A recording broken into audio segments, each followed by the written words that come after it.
మద్యం, గంజాయి వంటి వ్యసనాల బారిన పడిన కొందరు వేటినైనా దొంగతనం చేయడానికైనా వెనకాడడం లేదు.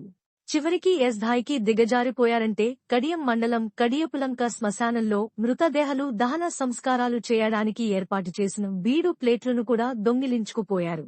తూర్పుగోదావరి జిల్లా కడియం మండలం కడియపులంక శ్మశానంలో ఈ చోరీ చోటు చేసుకుంది.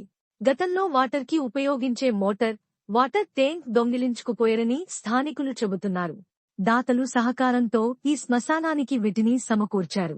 అయితే ఇటీవల ఈ శ్మశానంలోనే గంజాయి, మద్యం సేవించే యువకులు అధికమయ్యారు. పోలీసులు కొద్ది రోజుల క్రితం కొంతమంది యువకులను కూడా పట్టుకుని అరెస్టు చేశారు. ఈ నేపథ్యంలో ఇప్పుడు శ్మశానంలోని వస్తువులు పోవడం అందరినీ ఆశ్చర్యానికి గురిచేసింది.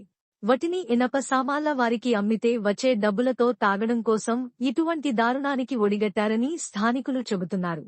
ఇప్పటికైనా పోలీసులు నిఘా పెట్టి ఈ దొంగతనాలు చేసే వారిపై చర్యలు తీసుకోవాలని స్థానికులు కోరుతున్నారు.